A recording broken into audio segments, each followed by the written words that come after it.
All right, welcome. Make sure it's on here. Sorry, folks. I know there was some time in between that. I didn't mean for it to be that long. Welcome, whoever's here. All right, let me make sure. Sorry, folks. All right, there. And we're good. Whoever's here. Okay, good there. Hell, it just might be me who's here right now. Welcome, me. All right. 1 second.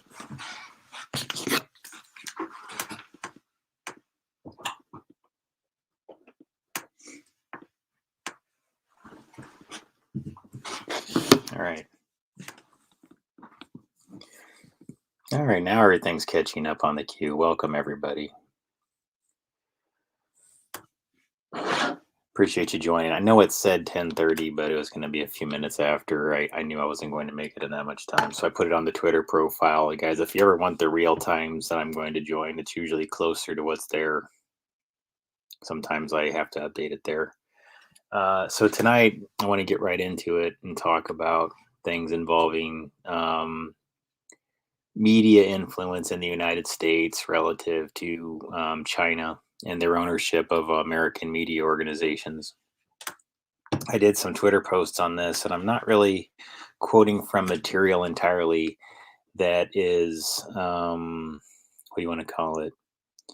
The material that I'm doing tonight, I would say, is closer to some articles that have been going on for a while, I guess you could say. I think there's been quite a few people that have been raising the flag relative to media ownership in the United States, and how many companies or how many different individual owners from China own American media organizations. Now, personally, I'd say for a long time, I would say honestly, for a long time, my opinion probably would have been, who cares?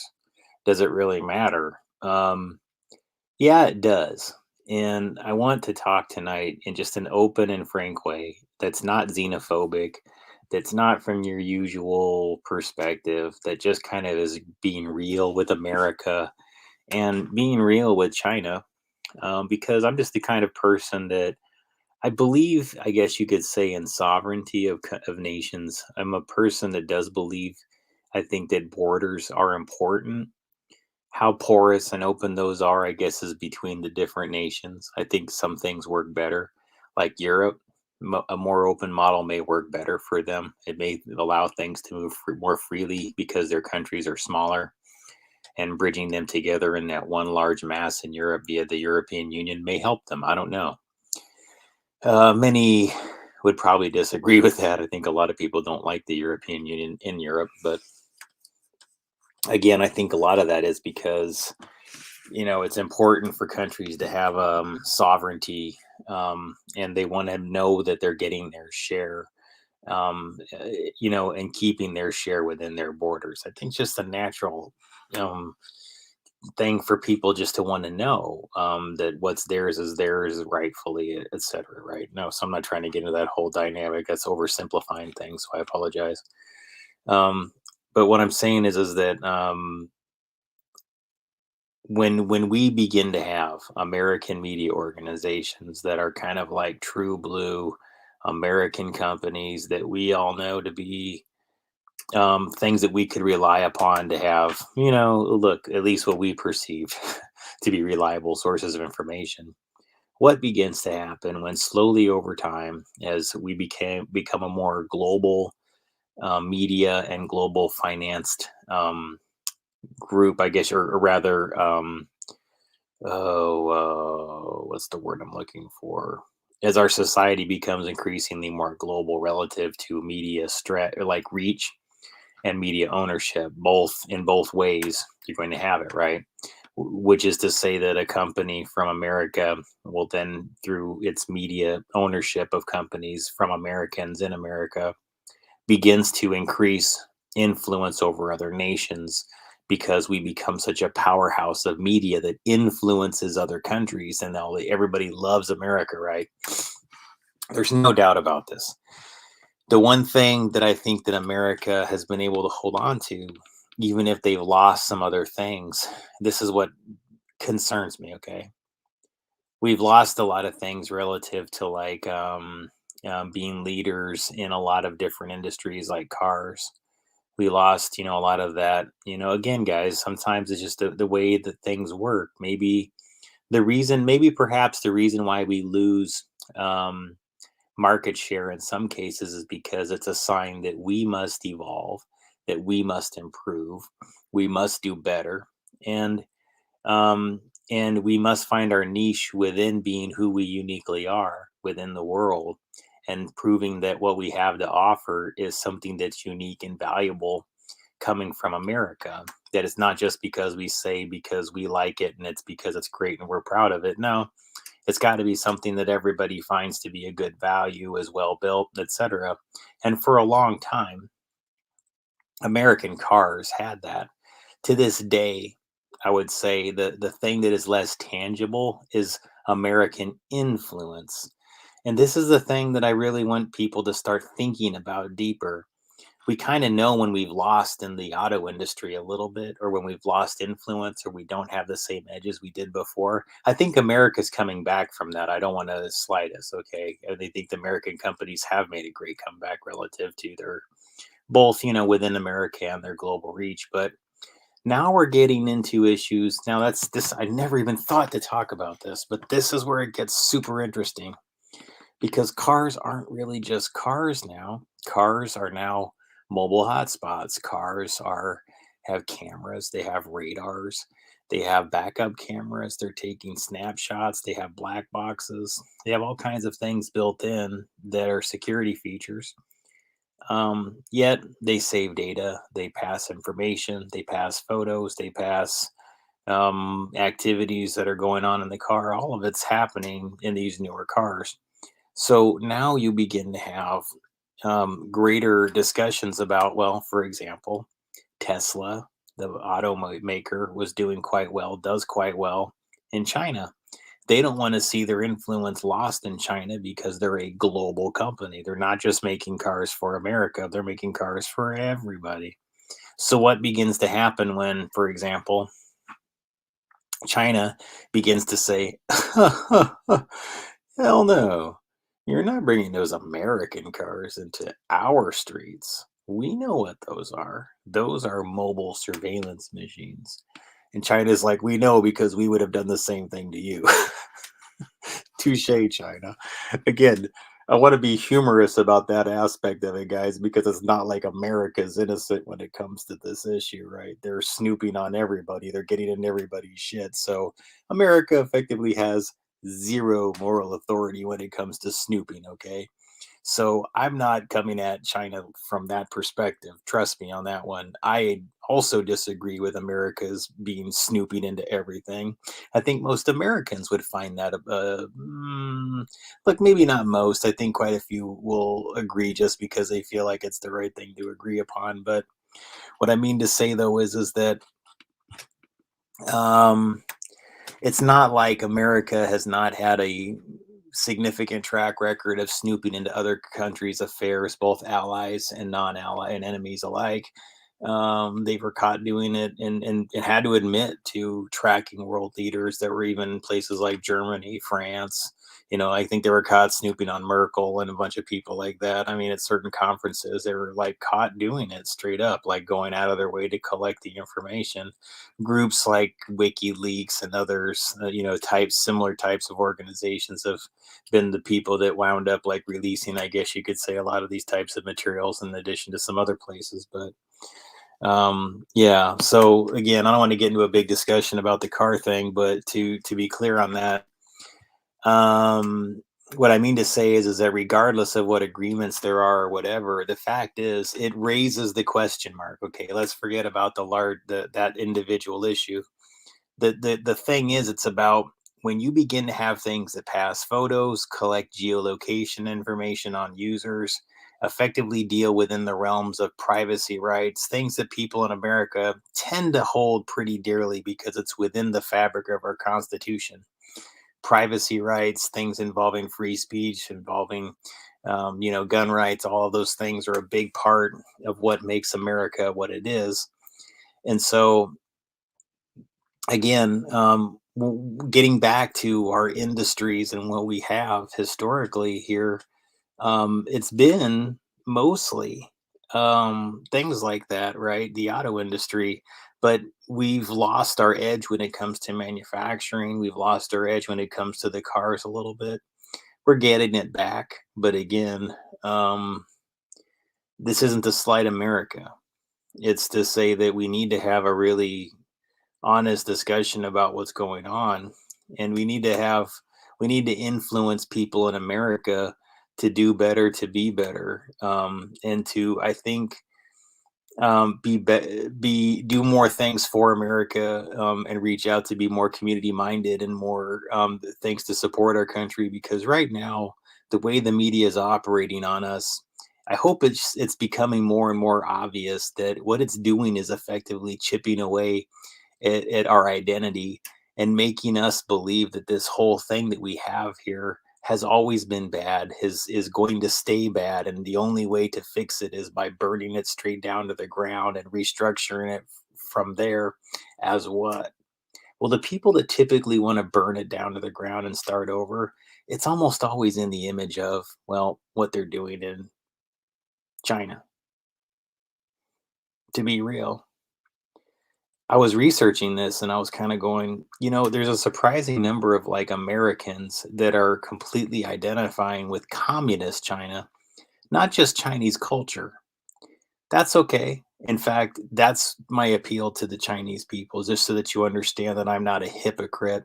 This is my appeal to both China, Chinese people, and hell, even the CCP. Honestly. I wouldn't choose to govern that way. I wouldn't choose that form or system, but I'm aware of the flaws of capitalism and the way that it's been done here in the United States, as are, I think, most Americans. What I would say to you is that we're a work in progress. We're we're people that are trying to form something out of a clay into something solid, I guess you could say, and it's still in the process of cementing. And I hope that people don't want to chip away at something that I think is a beautiful idea and will come to fruition regardless of what types of challenges we face relative to this. I mean that wholeheartedly. And I say that with a strong level of confidence that cannot be chipped away at. I know America is going to stay what it is, and we're going to stay strong through everything that's going on here. Um, and I say that with no sense of whatever, like as if it's better than something. It's not even like that to me. I have a strong sense of pride in America. I believe that we should be a sovereign nation, and that none of these things that I think are happening and believe are happening, and rather there's substantial evidence to support are happening. Things that I can get into at a more personal level and discuss why I believe it and why I have greater insights into it than the average person. To be clear, folks, and maybe this would help China know that I'm not your average person making these assessments. And guys, I know that they don't look. I'm not blind. Okay, I can observe the things that go on around me and the people that take an interest in me. And the best thing I can tell you is that I do have a deep appreciation for the culture of China. I respect the people. I'm not at all xenophobic, and I actually would welcome some degree of influence of China within the media here, because we are kind of a global, society. So I understand that, like, the way that entertainment is structured, right? That it's going to have some degree of like it's going to have an international whatever. But see, when it begins to bend excessively to one large country to appeal to it, for the sake of international sales going well on a movie, for example, like if an artist here in America that's painting their canvas, if nowhere within it can they make anything that has any sort of comment about China, because of, even if it's not, if its intention is not, okay, I repeat, even if the intention of the artist is not to offend China or to be offensive towards it, if they're constantly asked to deviate away from covering that, it inhibits the artist. It cripples that artist. It makes them less what they are. And to me, I think the one thing that we can all agree upon is that having a pure form of the arts within all of our countries that is much free of excessive censorship. I think even people I think within China would agree with this. Probably even at that level, that you would just want it to be less. How do I say? You really don't want governing bodies to be influencing art excessively, right? And the things I became more aware of in recent articles that I was reading, and it's been going on for a while now, several years. I've been reading these articles where it's like, man, there really are a lot of companies. Like when I learned that Dick Clark Productions was effectively a Chinese company now, all these theater companies in America are either Chinese owned or a majority Chinese owned. That's really troubling. I'm going to show you some examples here. So let me put this on the screen really quick. This is just to give people an idea of what I'm talking about here. Now, I say this, guys, I get it. Those who are going to go like, well, what the United States does. You're right. Yeah, the United States is doing these types of things. Say the whole country is doing that. We're not all responsible for what groups like the CIA does, for example, or what a corrupt FBI does, for example. That's not on the United States people. And I guess maybe that's part of why I'm having this discussion here the way that I am, is I just kind of want you to know that that most of the people in the United States are just live and let live.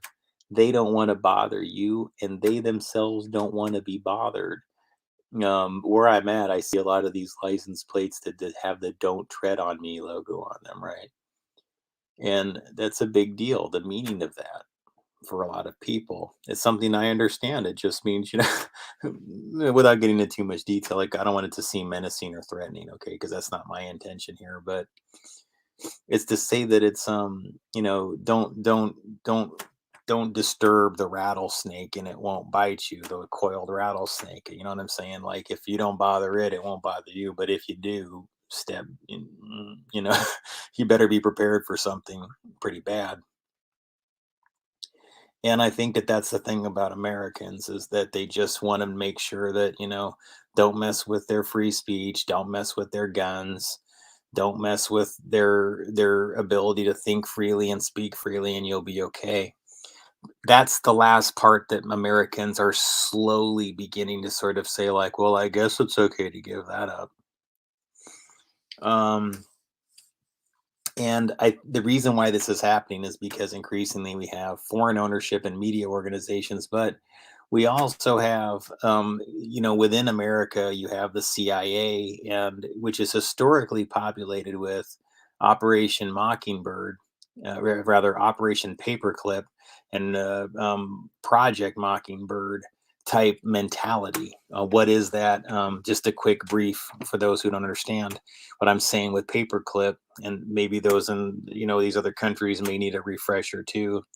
Within America back in 1945, we brought in with a we welcomed them. We did not imprison them or make them, punish them for their crimes. America literally imported between 1 and 2,000 Nazi SS high-ranking military officials, and just repatriated them. I guess you could say they didn't get brought here as prisoners of war. They were brought here almost like they were heroes. It's almost like they were brought here effectively to help American Nazis turn America into what they wanted the world to be through Nazi Germany, but quietly, and to do it over a series of decades. Because you have to understand, the Nazis play for keeps, they play for thousands of years at a time. Reich, the 1,000-year rule. They believe in these things. Um, and we brought in a lot of them in America. And I'm being frank with the whole world. I'm being frank with America itself, that's largely clueless that this happened, which is so strange to me that our American history books just leave this all in the dust and it's never explained. It's like, okay, you see that guy Von Braun over there that has arenas named after him and science societies named after him and all these cool things named after him. He was Nazi SS. And these are people that did brutal things to innocent people. The Nazis were known for, performing horrendous experiments on humans. Auschwitz, extermination. A lot of things that they have a horrible history of. And so, what we have here within America is we have, I think you could say, a lot of people that are just, live and let live. You leave us alone, we'll leave you alone. Most of America is like that. I want you to know this, China. I want you to know this, Russia, too, if there's anybody from over there. I happen to know there are people that sometimes tune into this that are from both areas. Like they'll say things in the comments or whatever. So, welcome if you are. I do appreciate you joining because I want this to be something where people understand that um, we have to have certain laws that we make that with regards to respecting the sovereignty of the way we receive information and the flow of information. It's extremely important. I've talked about this in recent live articles relative to the Huawei issue because you see, like America makes very hypocritical decisions that I believe China has a right to perceive as hypocritical, yet they're still logical. They're hypocritical yet logical. What do I mean? Banning Huawei is hypocritical of the United States, yet it's logical. So bear with me, China. Bear with me, Huawei. Because you have the right to do business globally. And nobody should be telling Huawei that like they're bad or that they must be in cahoots with China because if you think about it, guys, effectively the same thing would be true relative to American companies, and they could make the same argument with the CIA's influence with all of these companies and the bad things the CIA's done with doping routers like Cisco routers, Netgear routers. There's all these lists like the Vault 7 revelations alone should show you all the horrible things the CIA is willing to do to your television set to Americans. Never mind what they'll do to people abroad. They'll do this right here on American soil to Americans, almost like the Nazis would do to their own people. It's kind of trippy how the CIA really just does feel like an extension of the Nazi SS that just sits there operating within the United States. And we all sit there going like, yeah, but they're in charge, right? They're like the big one up there, the CIA. They're like above the FBI and all of them, right? I guess no, not really. I mean, if you think about it, isn't this like a jurisdictional thing? If you think about it, it's like the FBI and the CIA just handle different jurisdictions. The FBI is here to handle things in the United States, and it can be done by foreigners to the United States, but it's about things that are like federal crimes that are multi-state and involve the whole country, right? Basically, broadly. And then CIA is more about doing intelligence operations overseas, and if my understanding is correct, they are not supposed to be doing things to Americans in America. It's all about foreign operations. Anything in America should be the FBI. Anything that's foreign operations should be the CIA with intelligence collections. Although obviously the FBI does get involved with international crime cases, and has to do some degree of information sharing and going to different countries for that. Although I don't know, as far as I can tell, all the FBI does is make shit up and go on vacation and like live in a la la land of actors. But sorry to be that blunt about it, guys, but that's kind of our problem here. That's the best way I can tell it to you. In China, just being straight up, it's the best thing I can tell you here in America and in Russia. Sorry, America seems to be faking it until they make it in a lot of different places. I don't want to get too specific on that, but they're fudging numbers. The America's fudging numbers. So, and just to be real, and in order to do that, they need actors. And so, increasingly, what we're finding in America is a small number of people are representing a very large pool of people, and they're getting caught doing it. And so, they're having to do all kinds of bizarre things to delete these fake people that were just paper fictions and still wind up somehow benefiting from it and profiting from it. And hence, why the fake news media cycle has gotten so bizarre, why there seems to be tens of thousands of COVID deaths, but you never see any of these funeral cars hardly ever driving down the road. Okay, once in a while I might see one, about as often as I did before COVID. But it seems to me if COVID was what we thought it was, it had the level of deaths that it did, we would be seeing funeral cars everywhere, and you couldn't find enough graveyards to fill up the people that would be dying. I mean, unless they're all just getting cremated and thrown into the ocean, like Donnie in The Big Lebowski or something. Is that what we're doing? Are we just like throwing their ashes in the ocean? All these dead people, these tens of thousands of dead people. You see, guys, I think what happened is they just got a lot of people dirty with money laundering type things, easy money through soft corruption. Most people aren't hardcore corrupt, they're kind of soft corrupt. They're willing to look the other way at certain things like drugs being imported or certain mafias moving into certain places because they get threatened in ways where they go, well, you can either get punished like this and not recover, or you can take some money and look the other way and nothing will happen to you. So, but you're not going to, get out of this or that or whatever. So I think a lot of these people just wind up like they typically do. They'll take the money rather than the intimidation because, why get intimidated when you can get paid? And when this form of corruption becomes rampant, like it has in America, because they basically use the same system that has been going on in Mexico.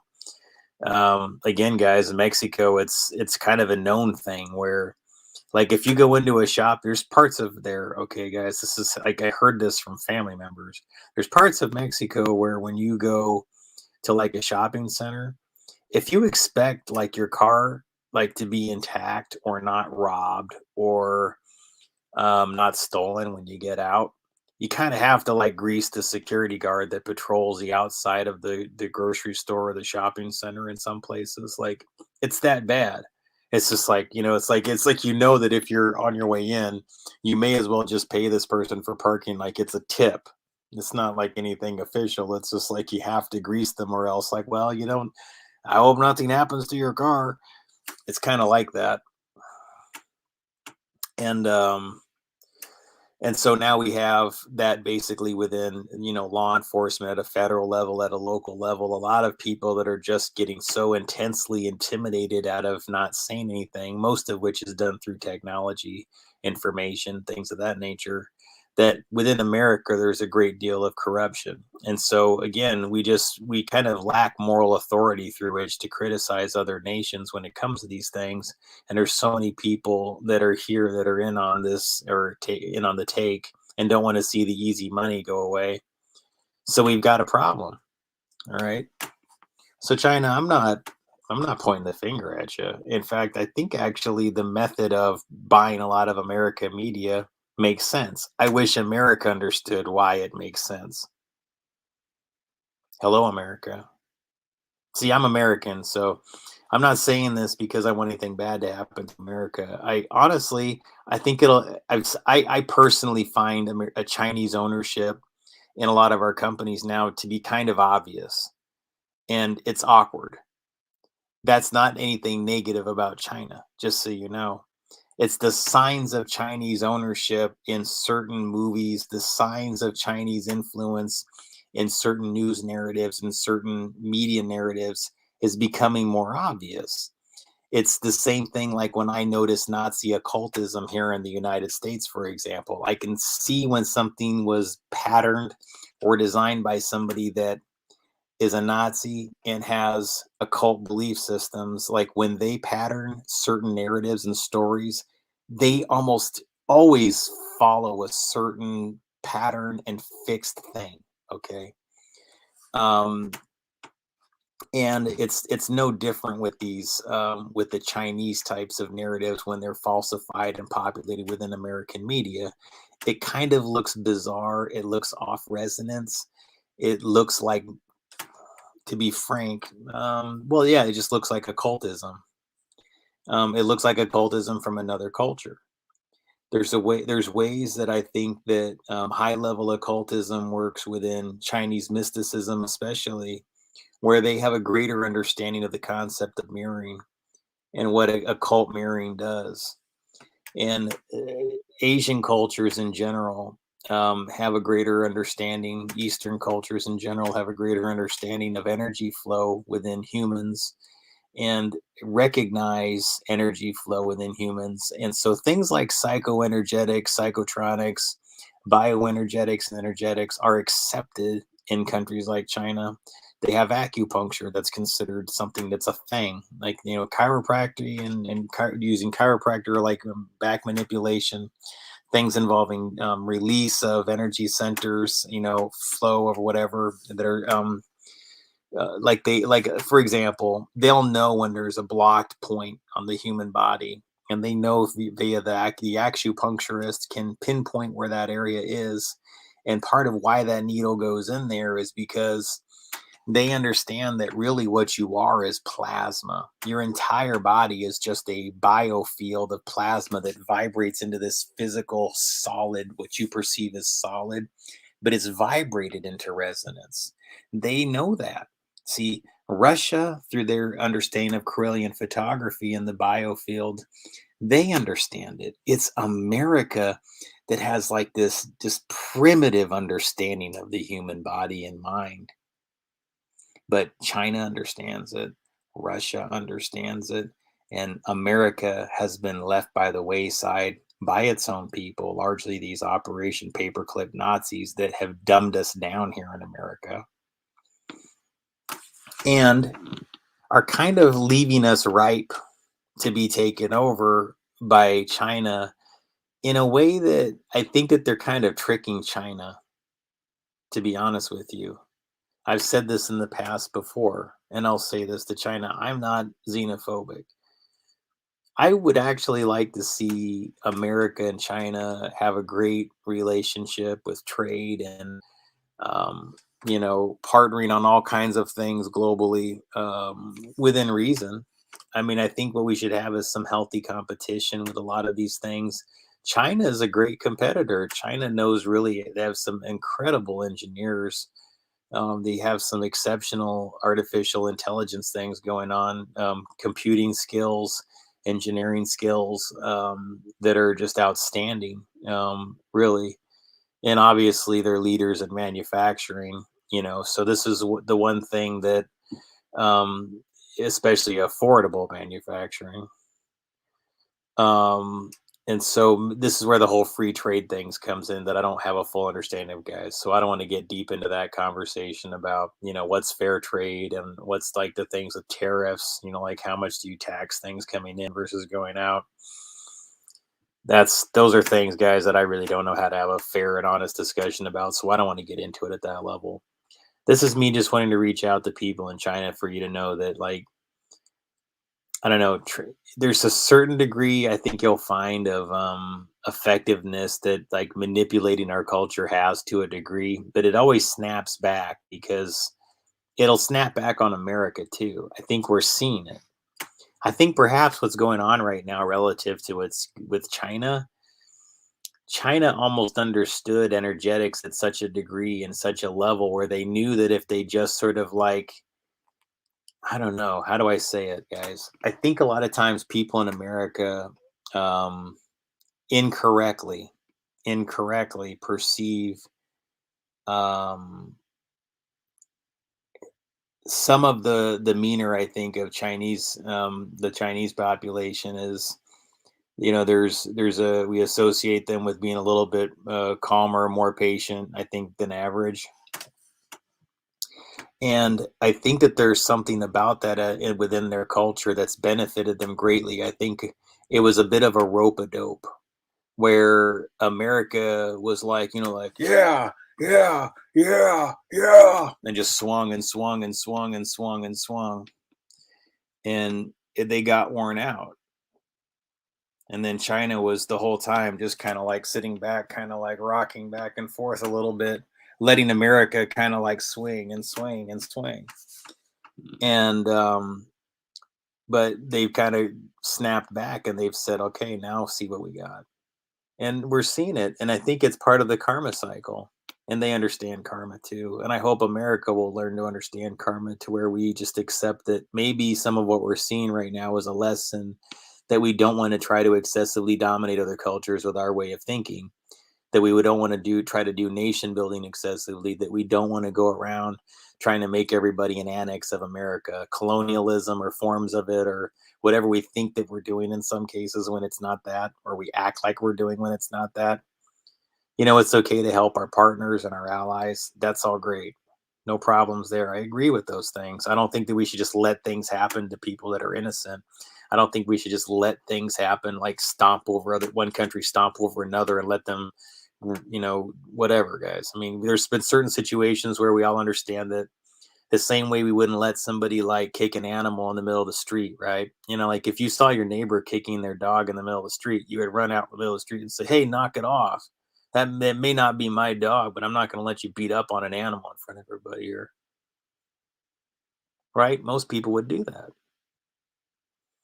And I guess that's the thing that I've always tried to do, even when I look at things more zooming out and broader here, is to say that nobody should be stomping on anybody else's culture. Nobody should be trying to dominate another group's culture, especially in ways that are just so ridiculously manipulative, the way that I think some of it was done here to the United States and then spread globally.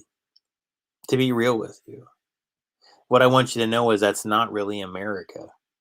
What you witnessed with a lot of that was a lot more of Nazism embedded within America and then quietly spread globally. But it's not America.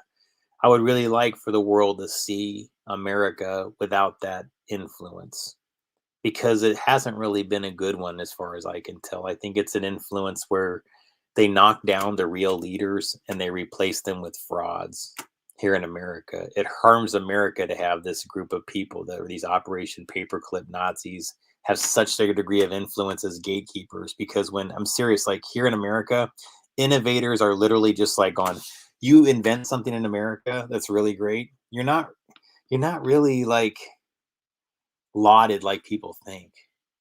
You're replaced.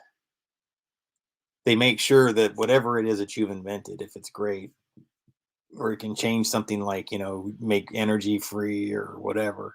If it's something that would not allow something to dominate over something else, it would actually free things up for a lot of people. They'll especially want to strike it down or give credit to somebody that it doesn't belong to, so that they can dumb down the invention, then go like, well, here it is. And that's surprisingly common. And I've learned that there's an ecosystem that genuinely does this in America. Literally, like there's people that'll go out there, they'll invent something before it's ever discovered. Because this lab here in America has access to so much information, the people are just simply like bonk, right as the invention's about ready to be completed. Somebody else can hijack it, dumb it down, take credit for some parts of it, then not ever let the whole thing out. You guys could be driving like cars powered with water by now. You could be driving completely solar powered cars that don't require all these like cases of lithium batteries that it can explode like a, oh my God, guys. Look, electric cars are great, but please, like, look what a lithium explosion, like a lithium battery explosion, looks like. In fact, go on Cryosan's channel, the Russian guys. They have this great channel. Cryosan has this one, like a whole bunch of articles they've done on lithium batteries exploding, and it's bizarre the way that we've stepped our, like, we've just, because something's cheap or because it's an innovation that we just blah blah blah. We never think about like, guys, did you ever ask yourself what it might do to a country just to have a ton of freaking lithium ion batteries just sitting around like a dynamite keg? The types of events that it requires nowadays, like to set off one chain reaction of those batteries. I'm being real with you. When you begin to have this type of thing popularized and no one ever sits back and goes, like, the media ignores the pitfalls, or they ignore them, or they really seriously minimize them, and they're like, well, we did our own studies in this and realized it couldn't be that bad. Really, guys? You don't think an EMP blast that would set off one or two battery strings in one Tesla car at a factory wouldn't blow up the whole freaking thing eventually, because you can't contain one. Once it spreads from one car to another car to another car, all those lithium ion batteries are going. And good God, the plume of pollution that leaves behind. Why would we welcome this? And who would think of like allowing it? Guys, like this thing, it's like a little bit like the weapon has been sort of slowly and quietly introduced to us as technology innovations. And look what we allowed into our backyard. Look what we really let happen. Because that's the reality. If you don't believe me, just look up lithium battery explosion on YouTube or lithium battery, whatever. I mean, just look it up, see what it looks like. I can probably find a clip here. All right. So here's what I wanted to show you guys really quick here. I put, we need to have a much deeper discussion of what is happening to America's perception of reality and how it's being affected by Chinese ownership of news organizations, filmmaking companies, and TV studios. It gives the CCP a doorway into the changing our news cycle. All right, guys, remember though, what I just told you is true of the United States, within the United States, relative to Operation Paperclip Nazis and their families. This is handed down influence. They got these companies without really having to do anything. These aren't hard workers. These aren't innovators. They're just Nazis that have been inventing their reputations like out of thin air, like actors do. Many of them pretend to be Jewish in the United States, by the way, that are just straight up Nazis. That's the most insidious part. The people they exterminated, they will pretend to be once they arrive here in the United States.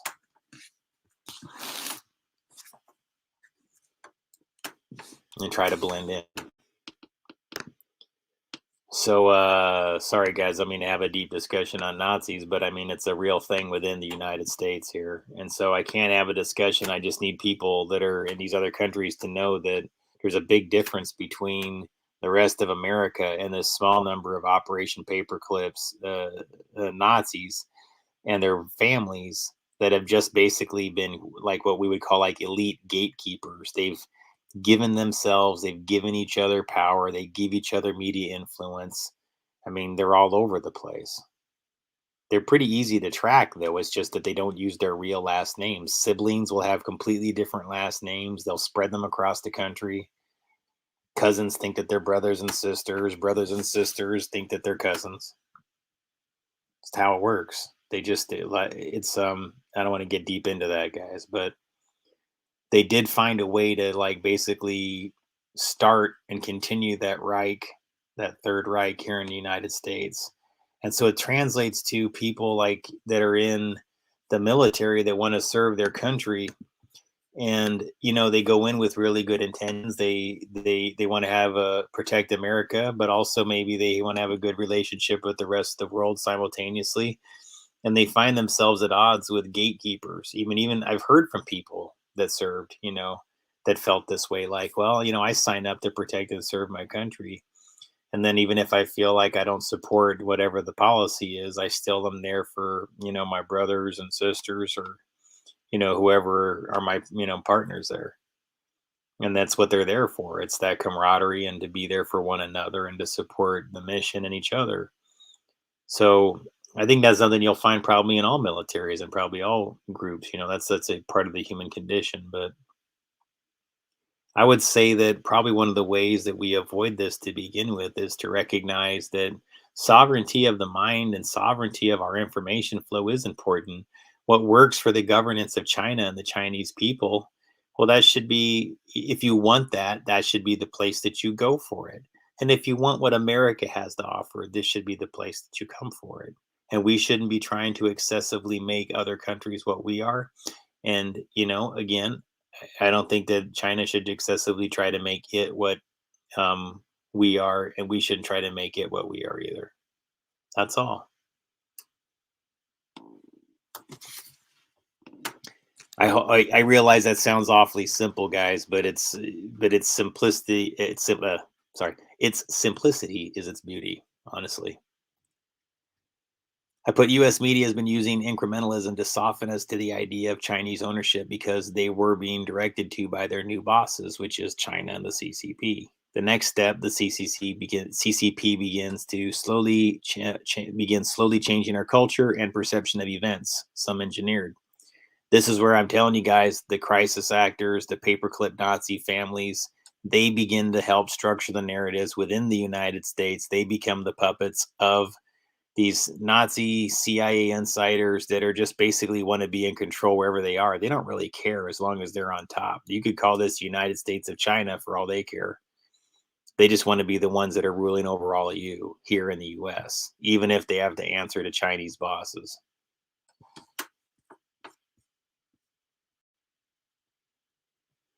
Exposed Chinese covert global radio network.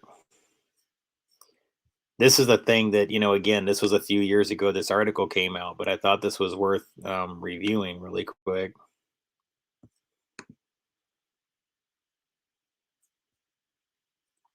12 Chinese-owned media companies from Dick Clark Productions to AMC. I mean, think about that, guys. Dick Clark, American Bandstand Dick Clark. I mean, you want to talk about an American institution. AMC Theaters. So think about it. This is about information flow. Where do Americans go to see what they perceive? Carmike Theaters. Dick Clark Productions. I mean, again, there's a bunch of these World Triathlon Group, I Am Global, The Wrap. I don't even know if these exist anymore. Cirque du Soleil. And I wouldn't exactly call Cirque du Soleil an American mainstay. I'm sure that's from Europe. But the point is, these are like 12 Chinese-owned media companies, all right? Some of which began as American like mainstays like Dick Clark Productions. Lots of game shows he produced, lots of, just things that everybody watched every day, And increasingly, you're finding that these things wind up being, sorry, drop something there. These things wind up being owned by other companies, or rather, other countries.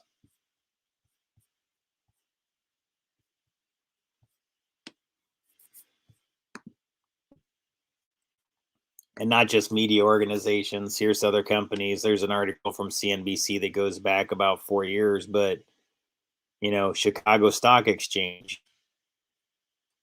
AMC Theaters, they list again, Smithfield Foods, our food supply, our food chain. Again, our media, our food chain.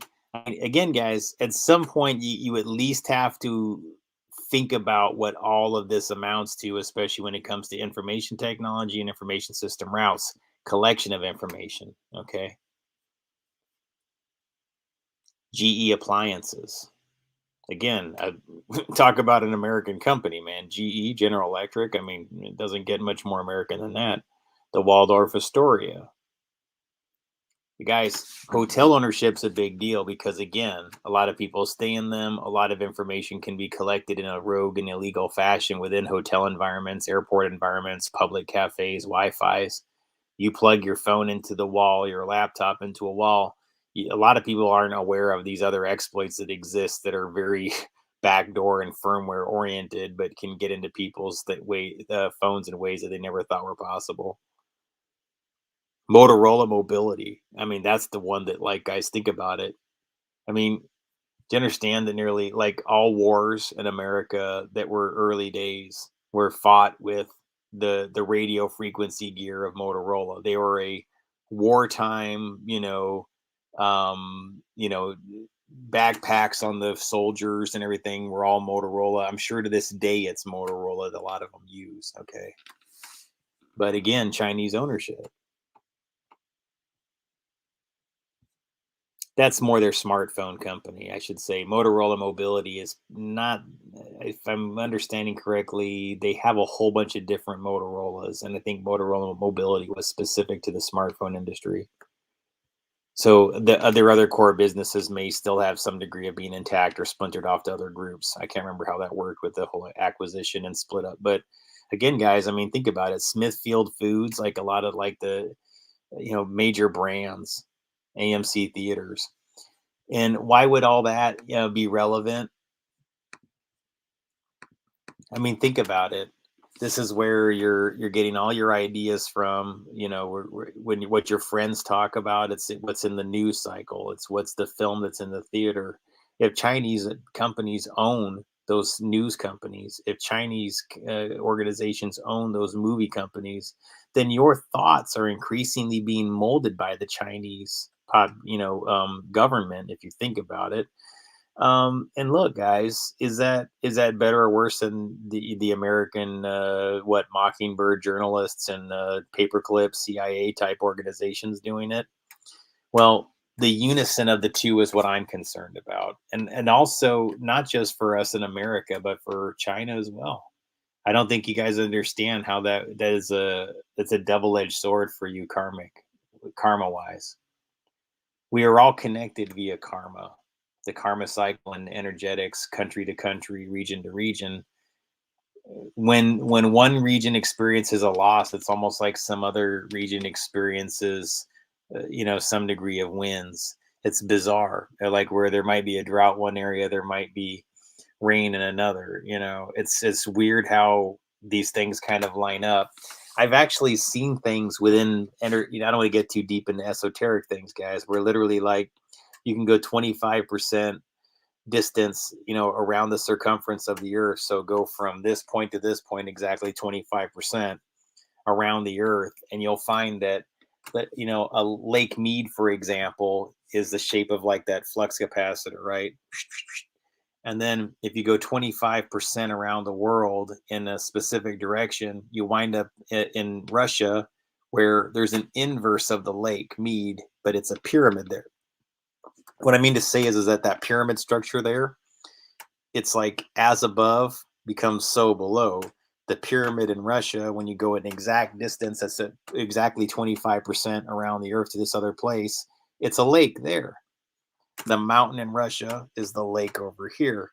And I feel like there's something involving bioenergetics and psychoenergetics and things that go human to human involving, how we perceive reality that may operate on similar principles if you understand energy flow. I know folks in India that are more higher level, like understand this, would get what I'm talking about, because I've like really read into some of their not a lot, but enough of their religious doctrine in some degree to know that they have a great understanding of this like prana and chi and energy flow concepts, how we all form and structure reality. I really wish Western civilization understood it better, because if we could educate, the West, let's take this on as our challenge, guys, because maybe all of this would make more sense to everyone if America understood bioenergetics better. I'm trying to take that on as my personal mission, anyways. I'm trying to do it.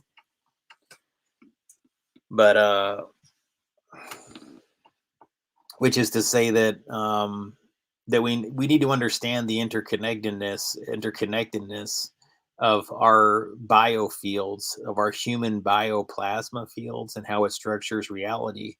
And if America is clueless about that, but Chinese people are educated on it, if America is clueless about it, but the Russian, population knows about it and is educated on it, if America is clueless on this topic, whether it's willful, and I don't think it is. I think Americans do have a curiosity for these things. They would if they weren't being often led to be into lowest common denominator types of material within our media cycle. They want people into dumbed down garbage. They want us into things that are kind of occulted and drive darker realities. And I started asking myself, whose interest is this? Who wants this? Why is there so many things in our media cycle that seem to want to say like boo, bad America, die, die, die, just finally go down, just give up, America? Well, look, guys, like we have to look inside a little bit. Like America has to take a really good look inside at what's wrong here. We've got to fix it. We've got to take real tangible steps here in America to fix what we have, so that we're not hypocrites when we look elsewhere and ask for moral outrage at certain issues that go on with our allies and partners. We can't say like, well, you should be treating them better, or you can't do that to your people when we let horrible atrocities occur on American soil. I'm sorry, but that's just the reality.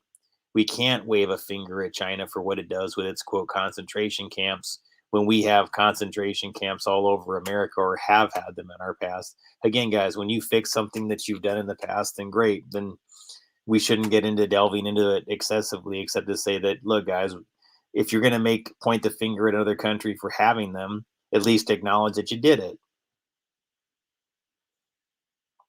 Don't just say like, hey, bad, you got concentration camps. Well, yeah, that's bad. I agree. I don't like it.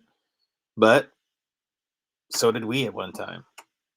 And all we did in America here was make them sort of like electromagnetic cages and magnetic nooses and other forms of whatever. But they're still, quote, concentration camps. They're just open season all across the country. Some might argue that America has turned into a concentration camp. Think about it. The borders are kind of closed at this point, except they're letting all kinds of people in.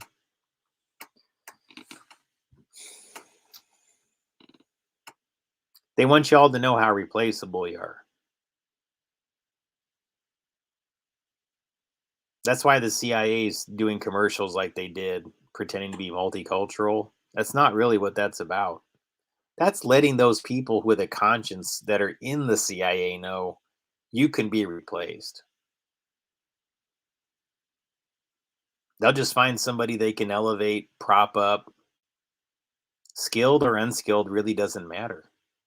In fact, I think in some capacities they would like to have a whole pool of very unskilled people that are just like human chess pieces, actors,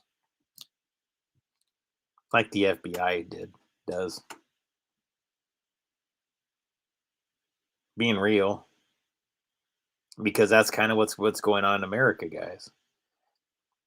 When a real crime occurs that's like federal in nature, they've just learned to absorb the criminal cartel into their master keychain, I guess you could say, of gangs and cartels. The FBI is no longer a law enforcement agency. They're a great big keychain of, cartel, mafia, gang, cartel, mafia, all different flavors, but lead back to the same master. Hate to break it to you, but a lot of you out there that think that you lead back to some master gang member or cartel guy or some El Chapo type like character, you don't. They're crisis actors. This FBI or CIA figures out what it is, they just absorb you into their master keychain of crime. You're now managed by them. They don't fight you anymore. You're now an informant. I know from personal experience, guys, that real informants, real people with real information never actually get protected by this witness relocation program thing they allege to have. That's for criminals. That's for people they recruit to run gangs, cartels. So when America is that fictional, is that fraudulent at that level of federal law enforcement, how should the rest of the world perceive us? We're kind of a joke to them. Sorry to say all this to y'all. We need to fix it. I can't go looking at China and say that what they did was wrong in the classic sense. I don't like it, but it was fighting fire with fire. It was. I don't really fault them for it.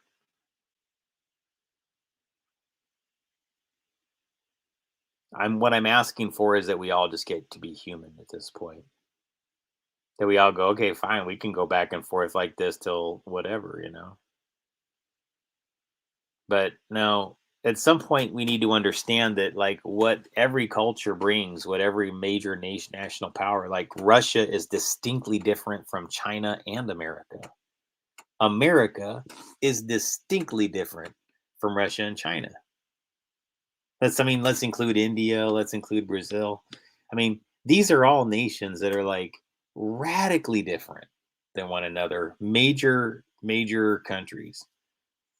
Arguably though, guys, right now probably, in that level, like the major superpowers, I guess you could say US, China, Russia, India. Yeah.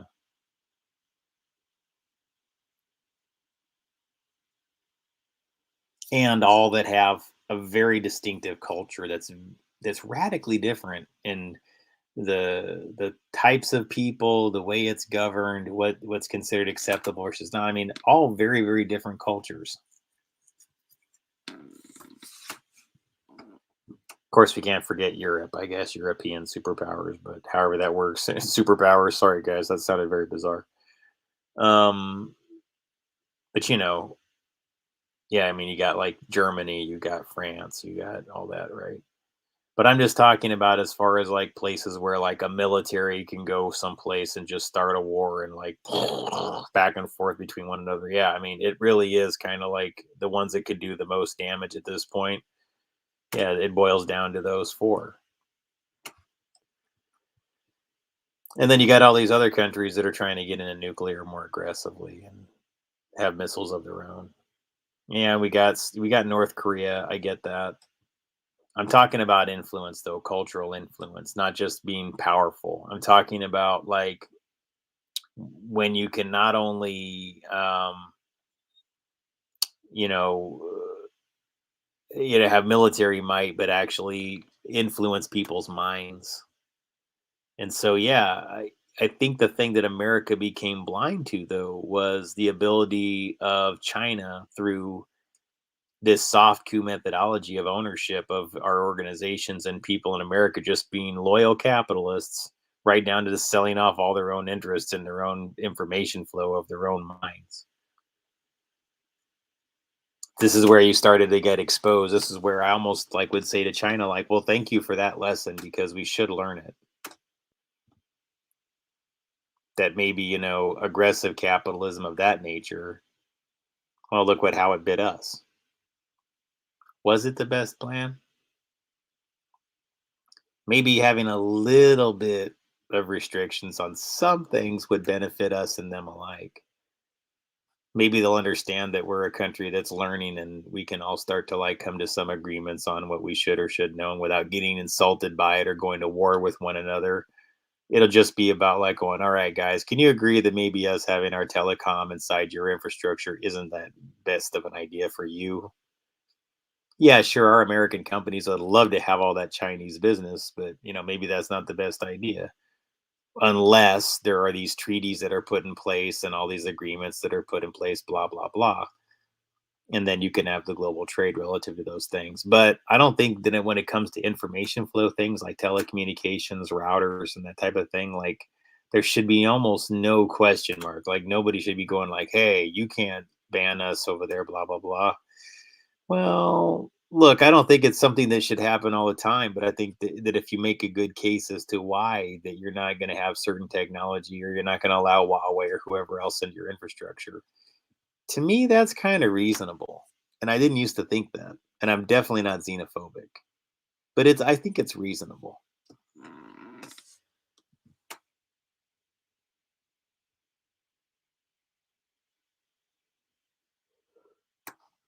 Excuse me. I had a heavy meal tonight, so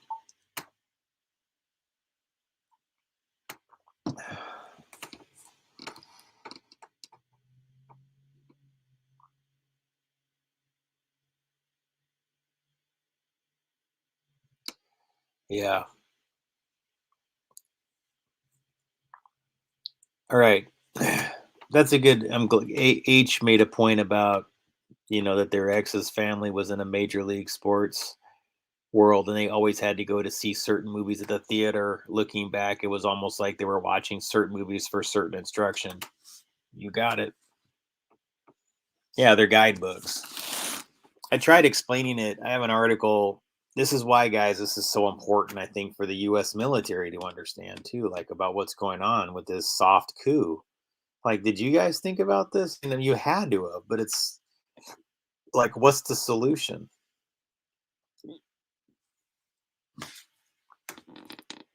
Because these look like films and television series are used to pass information for select audiences. Sometimes it really isn't a bad thing. It's not always, it wasn't always for something like trafficking or something nefarious like that. A lot of times it was like they were building a tunnel system in America, or they were building a base, or they were mining for uranium because they were built. Well, this isn't necessarily a positive thing, but like when they were building the bomb back during World War II, yeah, they used Hollywood to communicate a lot of the directions about some of those ecosystems and plans and things that were going back and forth. So if you were in the military, then yeah, one of the ways you could receive instruction was to go to, with your family, to like a certain Disney movie, and you knew that the cartoon that might play at the opening had, because the producers were instructed to, would have certain materials that would give you a codex within the plot line of a cartoon that would help you understand the plans and information that was being passed, and or materials that needed to be transferred or whatever it was. It was in the cartoon. And this makes total sense if you really start to go back and review a lot of the material critically. You'll start to go like, wait a minute, who would think up a plot like that? Or where would that character name even come from? Then it becomes more like a puzzle where you go, all right, well, all right, let's put this within the context of a defense project. What if Donald Duck wasn't just a Donald Duck thing? What if his nephews, the plot lines weren't just that he had three nephews, Huey, Louie, and Dewey. What if Huey was Heu, Louie was Leu, Hugh, Leu, Lou, and Dew. Okay. Hugh, Lou, Dew. All forms of energy related weapons concepts, or things involving nuclear, right? So Huey, Louie, Dewey. And so a general could go to a Huey, Louie, and Dewey the nephew cartoon at the theater and learned information relevant to highly enriched uranium, low enriched uranium, and directed energy weapons. How about that? None of which are new concepts if you know anything about them. Like, these are actually, energy things are pretty much ancient things. They kind of go back hundreds or thousands of years even. They've just been modernized and updated and the form factor reduced. On to that point. Um, what are we going to do going forward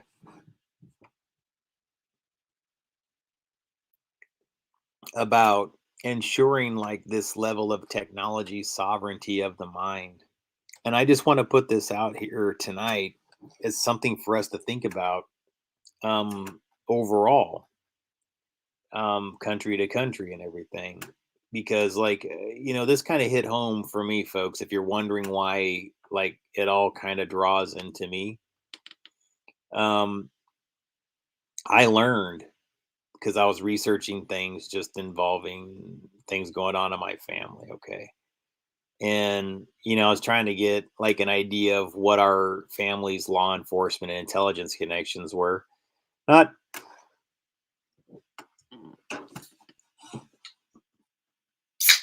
Excuse me.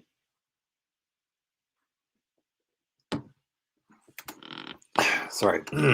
Not for any bad reasons or anything like that, but I just got some answers from people in my family that I didn't feel were that straight. And then as I researched, like, I got one relative that was literally appointed to a position at the Seattle School District, an uncle of mine, through Governor Gary Locke, former Governor Gary Locke of Washington State. He was, if I remember correctly, the first Chinese American governor and of Washington, if not the whole country. I can't remember how that worked out, but the point would be that After he left his position, so again, think about this. This is the man that appointed my uncle to an administrative position within the Seattle School District in Washington State while he was the governor there. Okay, while Governor Gary Locke was the governor there. Then that same guy, Governor Gary Locke, that appointed my uncle, wound up becoming ambassador to China. You can go look this up. That's when I was like, holy, I can't believe how politically connected my family is. Like, that's not that many degrees away from the Obama administration to have a family member be. Let's be real with, you know, come on, guys. I have an uncle that really was that close to the Obama administration via one of Obama's appointees to the ambassador to China. Think this through. Ambassador to China is that many degrees away from yours truly. Okay? The guy that was in that role. Before he was also he was a two-time administrative appointee of the Obama administration. He was also he wasn't just ambassador to China, he was Secretary of Commerce in America. All right. That's significant. Commerce and ambassador to China. Wow, wow, wow. That is huge, huge, huge influence and power or ability to reach out to people within China for somebody so close to my family. That's why maybe I get a little bit more attention than the average from people and behind the scenes, but the media wants to pretend that I don't exist. It's amazing.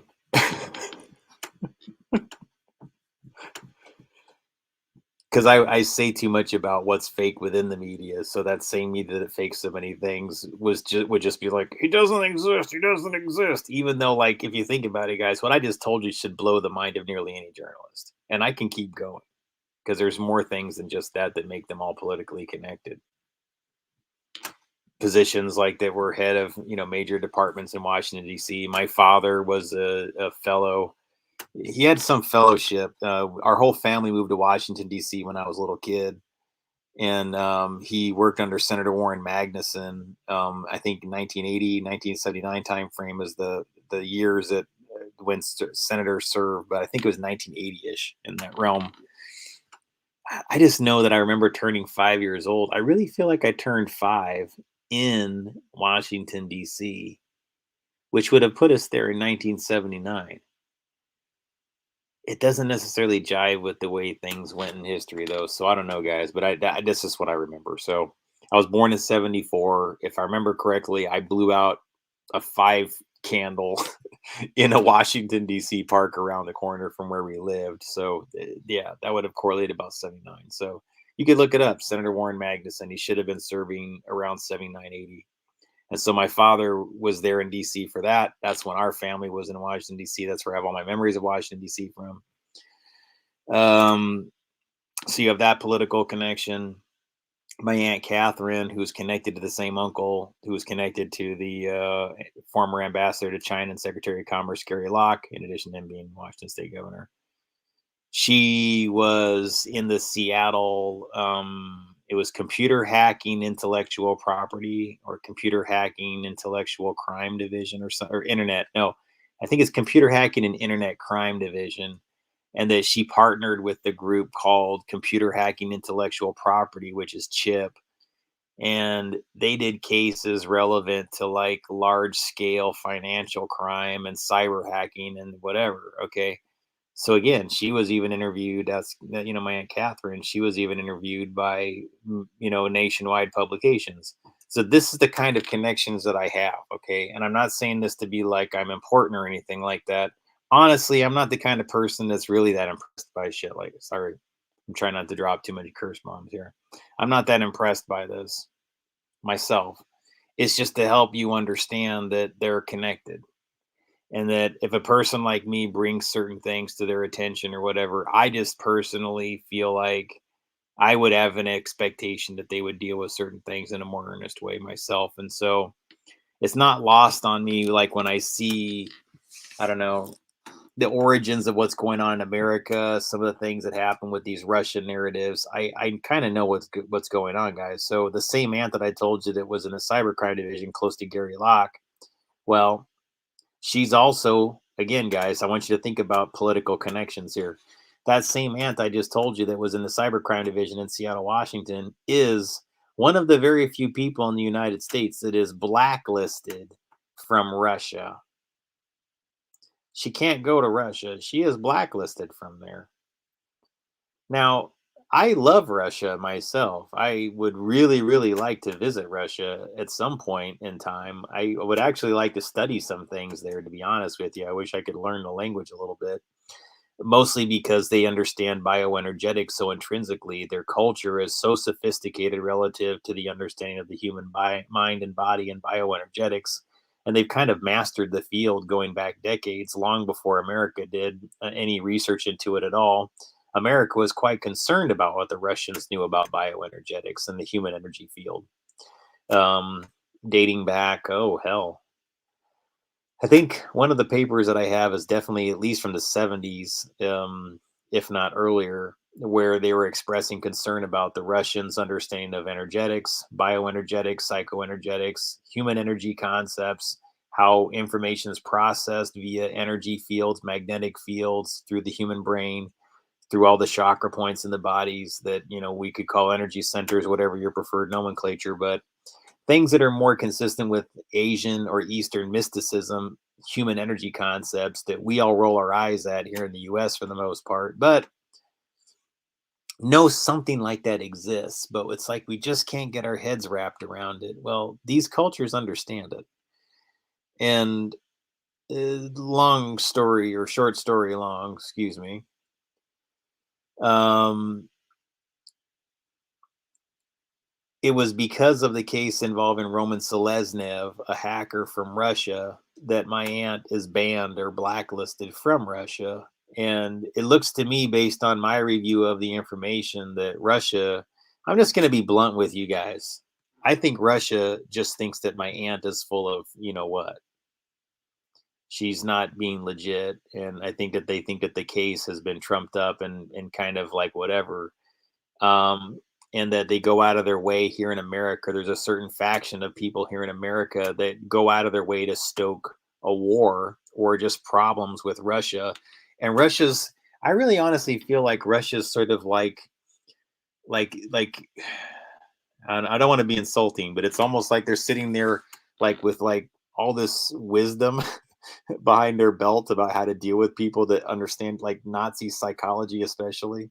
And America's not Nazi, but this method that's used on them is Nazism.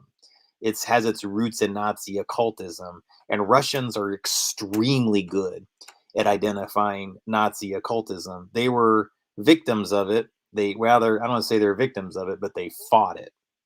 Okay, fought it hard to where they would not be victims of it, but they know the signs of it.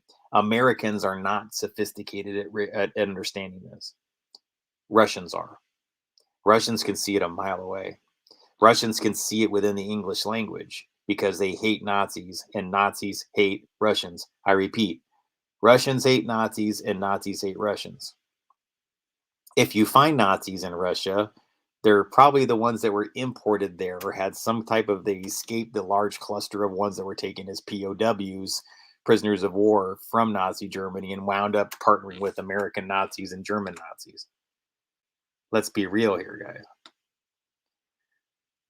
Since I've found my own family has been extremely close to these same American Nazis that were imported into America in 1945, some of which went to the Tule Lake segregation facility where my mother was born the same year. Hello. Sorry to be whatever, but this is why I know so much about all these things, guys. Okay? I'm not a person that just runs around going, Nazis, fascism. I no. It's actually quite cleverly concealed in liberalism. It's concealed in American progressive movements and liberalism and really just unbearably bad social justice movements like Antifa,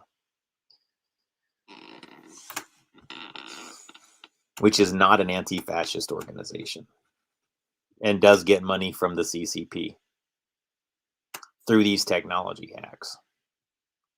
And it does destabilize our country, and it is getting revealed, and they are pissed off about it.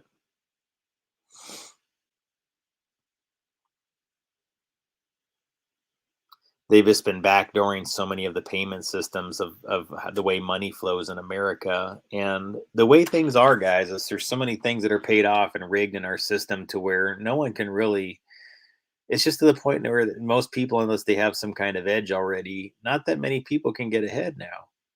It's forced people into a situation where they have to be corrupt in most cases, or just not do something on the up and up, or not do something right in order to earn a living. Something's wrong.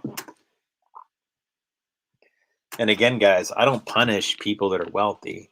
But the truth is, yeah, we've got billionaires that don't pay their taxes. They get lots of rebates to be the companies they are. And then they troll us all like they don't know this. Like they don't know that they're being propped up by subsidies and government money. And that they don't feel compelled just to give it back to us. They got it from us, but they don't give it back. Oh, well, you want me to do? Sell more of my stock. Yeah. And maybe give it to some of us who are actually out there doing something good. How about you, Elon? If you're real and not another one of these puppet CEOs like I think you are. Yeah, prove that you're about doing something good. Because I promise you, people like me could fight human trafficking better and more effectively just with my information if it was just like researched in earnest. And the people that you have to understand, when you delve into my case, then people need protection. All kinds of people will come forward and talk. They don't get protection because this FBI is worthless. So the rest of the world knows that. And so the Russiagate thing is more about this legendary battle between the Nazis and the Russians, the Nazis being angry about losing the foot war, the battle really to the Russians. The Russians were stronger, they were faster, they were mightier, they were just better. They kicked the Nazis' asses, all up and down everywhere. And the ones that are here in America that are still Nazis hate those Russians. And guess what they try to do? They try to get our military into scuffles with the Russians. They're always seeding these stories going, hey guys, the Russians are paying the Taliban to kill Americans. They're trying to kill our soldiers. That shit's coming straight from the people like at SAIC and Leidos, I promise you. Oh, the same ones that said go after Saddam and weapons of mass destruction and all the other things over there. Seeded information, told you what to believe, put the information out there for you to see, then said, see, we told you it was there. They didn't tell you they put it there. They lied about it. Remember David K. Don't ever forget David K., the weapons inspector.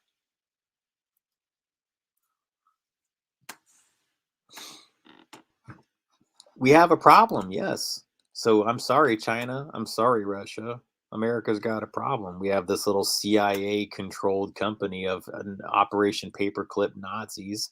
The Russians don't like the Nazis, so touche. You have at least there, guys. I will say that those of you who don't like the Nazis, well, hey, the friend of my friend or the friend of my enemy is also my friend. Yeah, I don't like Nazis. So the friend of my enemy is my friend. See, there's Americans that don't like Nazis, but Nazism is not American culture. It's trying to overtake our culture, it's trying to replace our culture. The thing about American culture, though, is it's a little bit stronger than that Nazi crap. It's more dynamic, it has more life in it, it has more abundance in it, it has just more ability to adapt and change and overcome these things. It's like Heartbreak Ridge. It adapts, it improvises, it overcomes. American culture is like that. And it'll adapt, it'll improvise, and it'll overcome everything that's going on right now to the cultural war that's going on that's trying to take over our minds through our culture.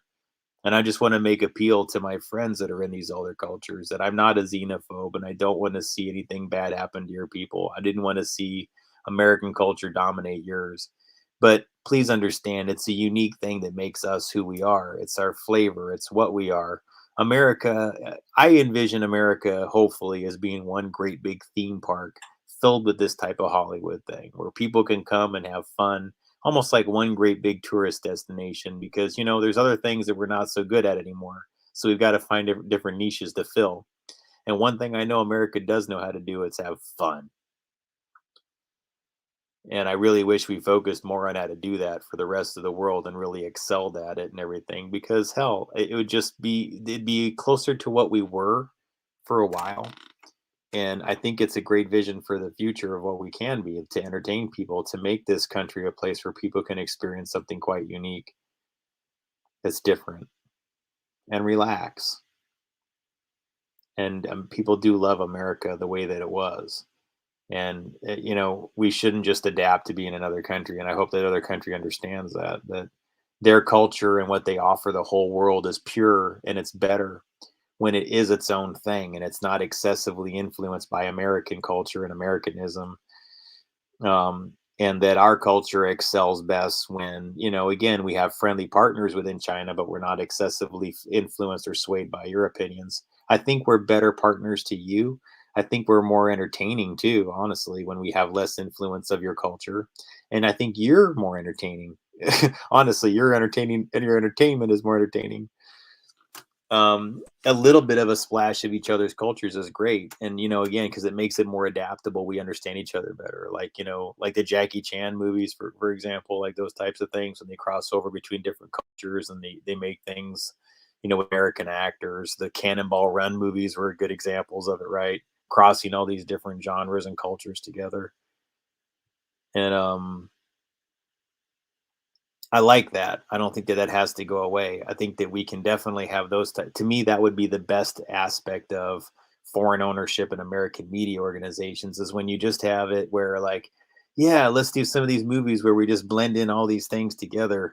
But see, when it gets to the point, and that's great. See, that I like when it like turns into like a couple of Cannonball Run movies where it's just like this bizarre but really cool mix of all these different genres and cultures that just it feels a little bit off, but it's still fun. I like that. That's really cool.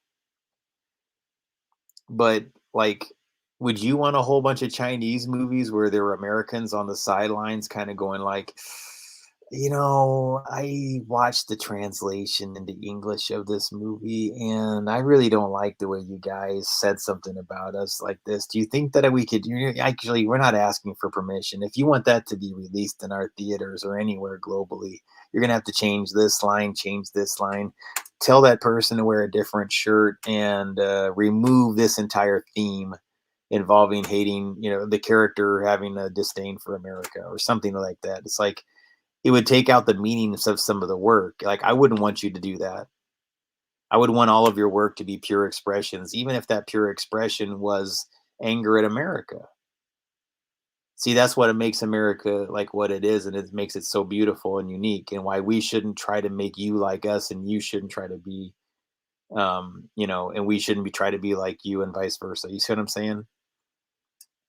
You being China makes you unique, and that's great.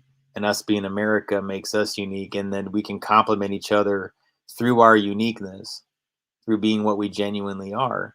We can enrich one another's cultures and benefit one another's cultures when we're our purest selves. Then when we integrate, it's not to bend the purity of the other's material. If it's Chinese written and Chinese produced content, I would want that to be for you and your audiences without us going like, you should do this, you should do that. And no, you should make it more palatable for us, and so we'll like it more. I wouldn't want you to do that. And I understand how it gets that way a little bit. And some of it may not be the worst thing in the world. But this is just to put that out there, guys. I want it to be a broader discussion about like what it can be done in the future as far as like treaties involving technology, involving satellite communication technology, abuses of things involved that they can affect global populations and not just the individual nations from where they originate, things of that nature.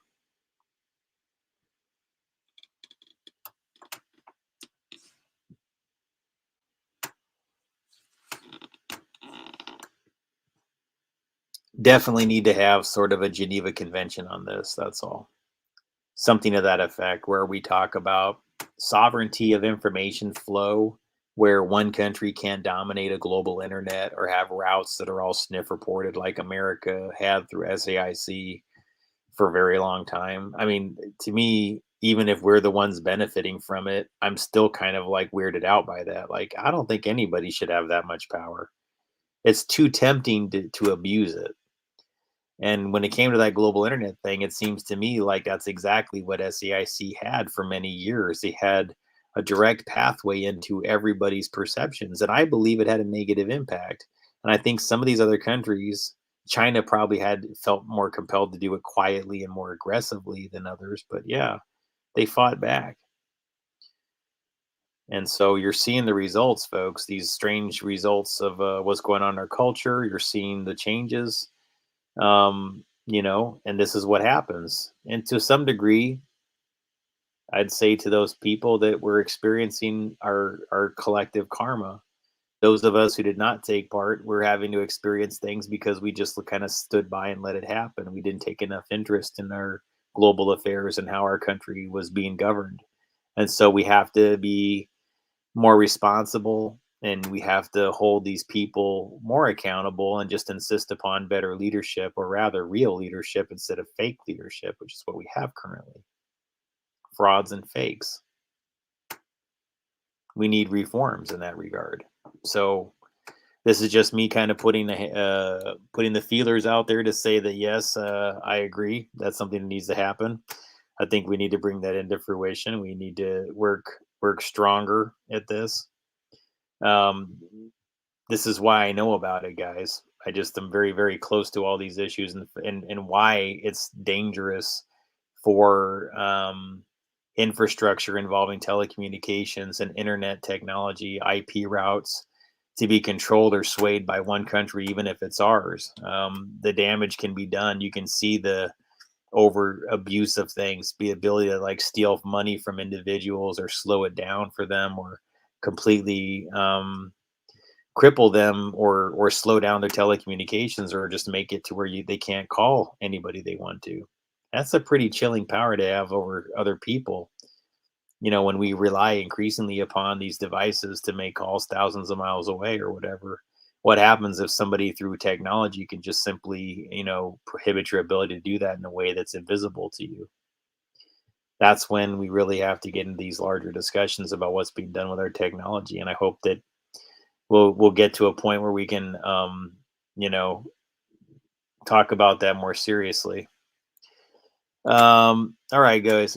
Well, that's what I wanted to throw out there for tonight on this topic. I'm going to probably put out some more material on this in a more documentary form about, like steps we need to take about like, technology companies ensuring that countries don't stomp on each other's rights, ours included, in regards to other countries' rights or other countries involved in our rights relative to the use of technologies, routers, router technology, exploits into wireless technology that can siphon off resources from people and things like that. They're all worth discussing. I've identified quite a few hacks that are going on in America right now that are pretty significant, and are creating huge holes within our, I guess you could say, our ability to track monetary flow. Maybe not track it, because I'm not really about that, but it's just changed the way that monetary flows occurs in the country in a negative way, and made it to where it's very easy to be fraudulent and to punish people that are kind of doing it right. So all right, thanks folks, and we'll talk more about these things later. And I look forward to the next broadcast, hopefully in the next couple of days. Talk to you soon.